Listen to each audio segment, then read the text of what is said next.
I thought I saw you yesterday, but I didn't stop, cause you was walking the opposite way. I guess I could've shouted out your name, but even if it was you, I don't know what I would say.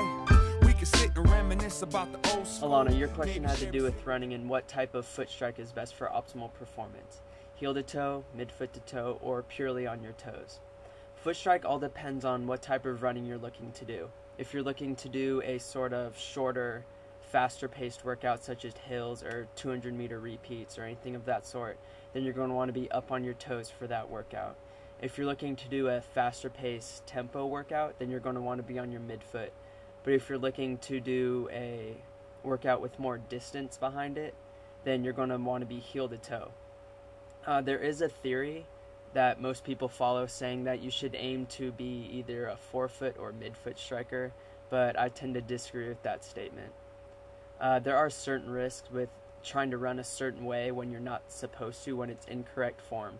Say if you're trying to run on your toes for a mile, that's not the type of foot strike that you're supposed to have for a mile.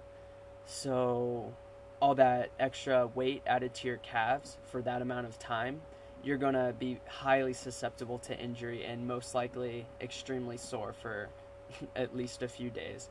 Landing on your midfoot is also a challenge.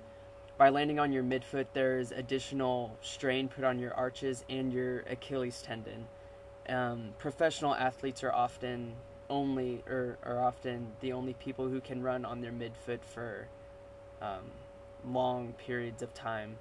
Like if you were to watch a professional 5K race, most of them are on their midfoot for the good majority of the race.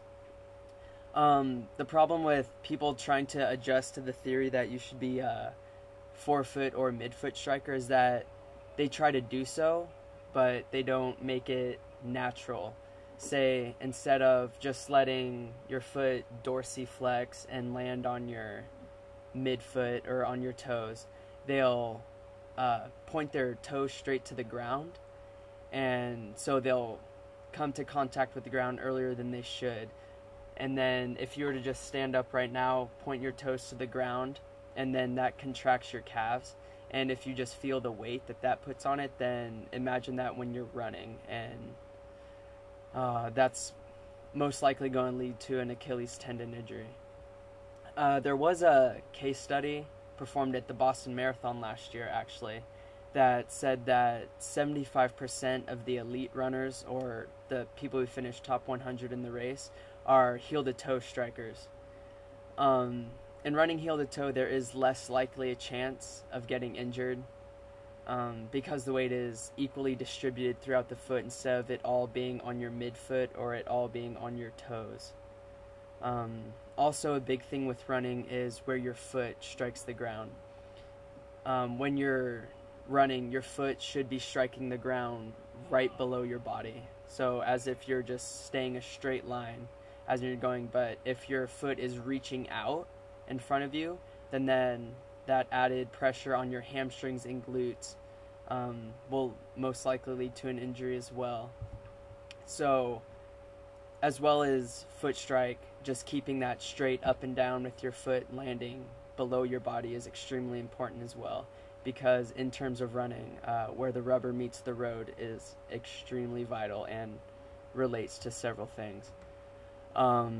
I hope this answered your question, and if you do have any more questions, feel free to post it on the No Limits Personal Fitness page on Facebook, and I hope your running goes well, and I wish you the best of luck. Thank you.